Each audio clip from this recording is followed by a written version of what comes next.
Sumainyo ang Panginoon. At sumainyo rin. Ang mabuting balita ng Panginoon ayon kay San Mateo. Papuri sa iyo, Panginoon.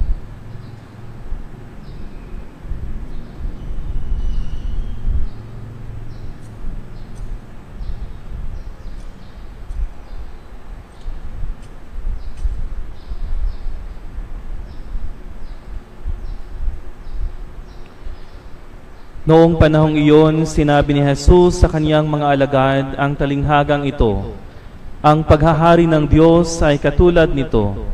Lumabas ng umagang-umaga ang may-ari ng ubasan upang humanap ng manggagawa. Nang magkasundo na sila sa upa na 1 denaryo maghapon, sila'y pinapunta niya sa kaniyang ubasan. Lumabas siyang muli ng mag-iikasyam ng umaga, at nakakita siya ng iba pang tatayo-tayo lamang sa liwasang bayan. Sinabi niya sa kanila, 'Pumaroon din kayo at magtrabaho sa aking ubasan, at bibigyan ko kayo ng karampatang upa.' At pumaroon nga sila. Lumabas na naman siya ng mag-iikalabindalawa ng tanghali at ng mag-iikatlo ng hapon, at gayon din ang ginawa niya. Nang mag-ikalima ng hapon, siya'y lumabas uli at nakakita pa ng iba pang wala ring ginagawa. Sinabi niya sa kanila, 'Bakit kayo tatayo-tayo lang dito buong maghapon? Wala pong magbigay sa amin ng trabaho,' sagot nila. At sinabi niya, 'Kung gayon, pumaroon kayo at gumawa sa aking ubasan.' Pagtatakip silim, sinabi ng may-ari ng ubasan sa kaniyang katiwala, 'Tawagin mo ang mga manggagawa at sila'y upahan, magmula sa huli hanggang sa buong maghapong nagtatrabaho. At ang mga nagsimula ng mag-iikalima ng hapon ay tumanggap ng tig-1 denaryo. At nang lumapit ang mga nauna, inakala nilang tatanggap sila ng higit doon. Ngunit ang bawat isa ay tumanggap din ng 1 denaryo. Pagkatanggap nito, nagreklamo sila sa may-ari ng ubasan. Sabi nila, 1 oras lang pong gumawa ang mga huling dumating, samantalang maghapon kaming nagpagal at nagtiis ng nakakapasong init ng araw. Bakit naman po ninyo pinagpara-pareho ang upa sa amin?' At sinabi niya sa isa sa kanila, 'Kaibigan, hindi kita dinadaya. Hindi ba't nagkasundo tayo sa 1 denaryo? Kunin mo ang ganang iyo at umalis ka na. Maano kung ibig kong upahan ang nahuli ng tulad ng upa ko sa inyo? Wala ba akong karapatang gawin ang aking maibigan sa ari-arian ko? O naiinggit ka lang sa aking kabutihang loob? Kaya't ang nahuhuli ay nauuna, at ang nauuna ay mahuhuli.'" Ang mabuting balita ng Panginoon. Pinupuri ka namin, Panginoong Hesukristo.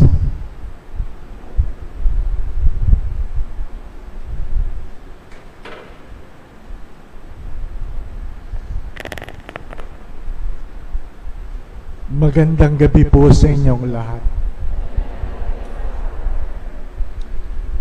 Alam po ninyo, hanggang sa simula ng misa, tinatanong ko ang aking sarili, pwede pala ng isang Fransiskano ang parokyano ay ang parokya ay isang Agustino?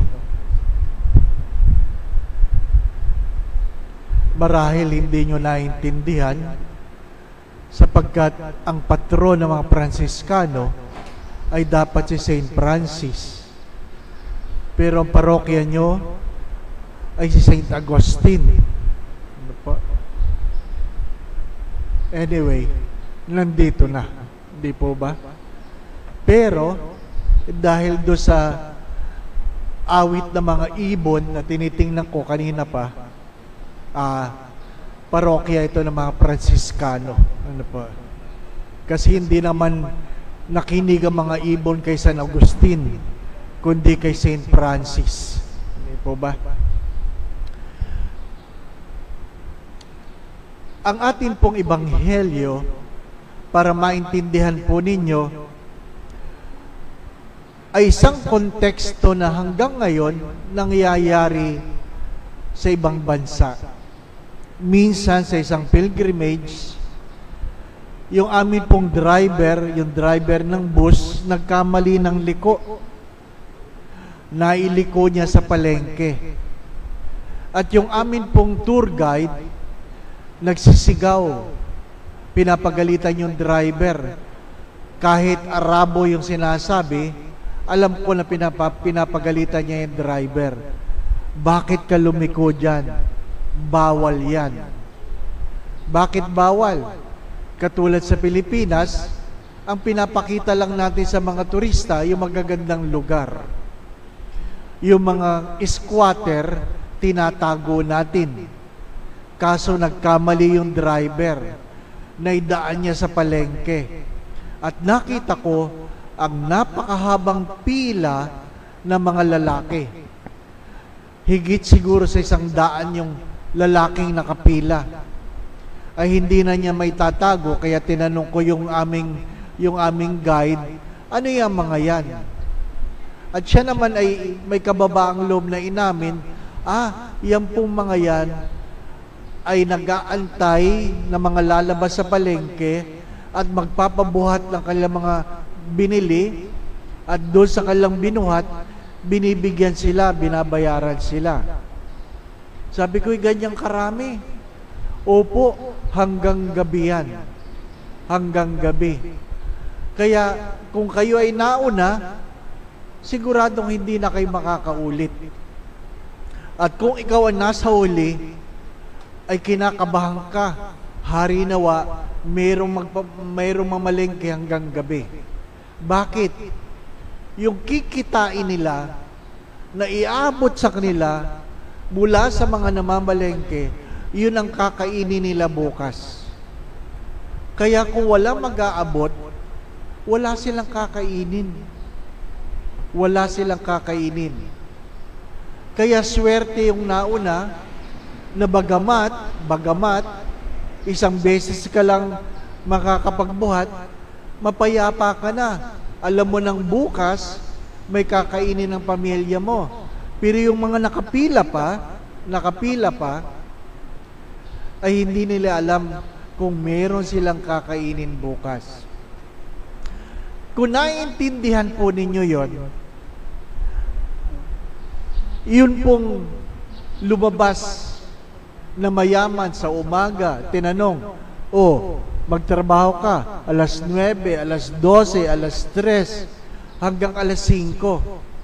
Maintindihan mo lang yon kung nandun ka sa kalalagayan ng mga taong naghahanap buhay hanggang alas 5 ng gabi.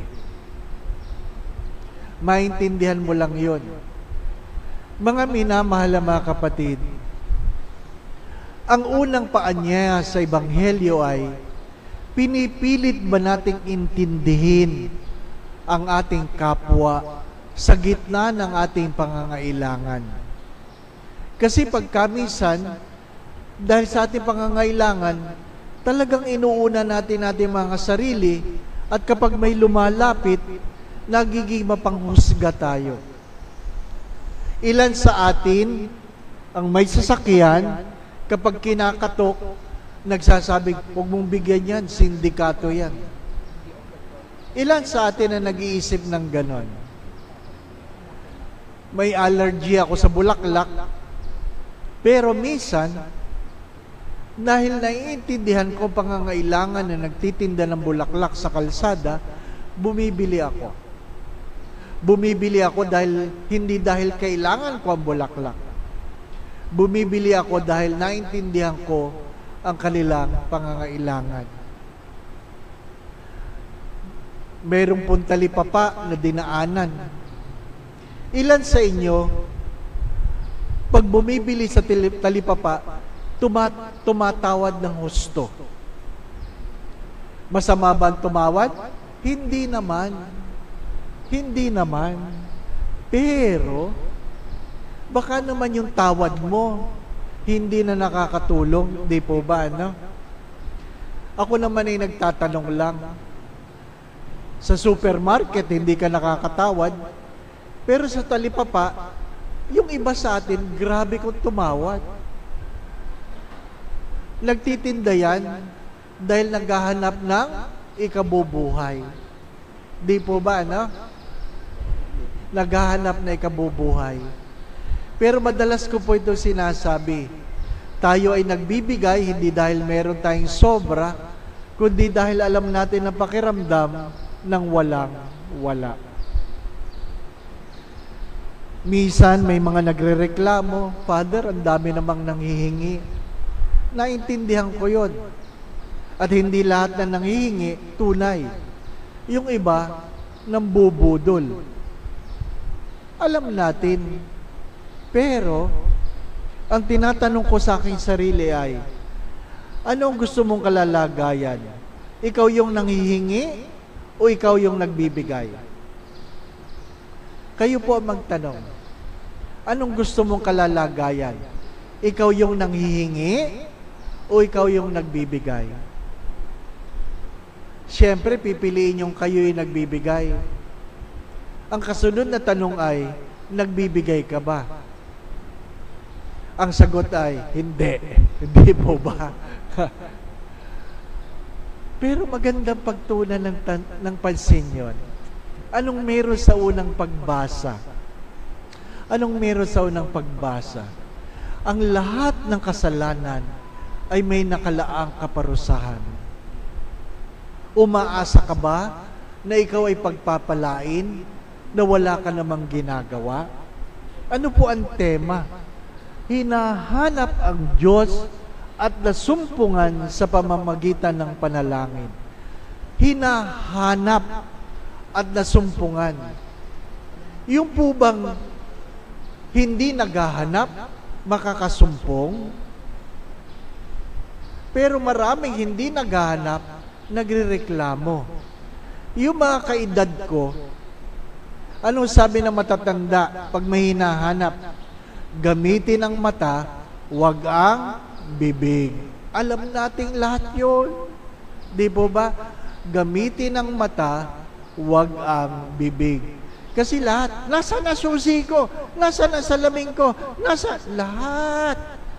Bunganga ang ginagamit. Sabi ng iba, Father, huwag mo naman gamitin yung salitang bunganga, parang ang laki-laki. O sige, bibig na lang. Di ba, ano? Pero magandang pagtunan ng pansin yun. Ang Diyos ay hindi mo mahahanap, hindi mo masusumpungan kapag bibig ang ginagamit. Naintindihan niyo ako? Hindi natin masusumpungan ang Diyos kapag bibig ang ginagamit. Paano mo hahanapin ang Diyos? Ang panalangin ay hindi bukang bibig. Ang panalangin ay pakikipagniig ng puso sa puso. Inuulit ko, ang panalangin ay hindi bukang bibig. Ang panalangin ay ang pagtatagpo ng puso sa puso. Hinahanap natin ang Diyos sa ating mga panalangin. Pero ano sabi ni San Agustin? Hinahanap din tayo ng Diyos.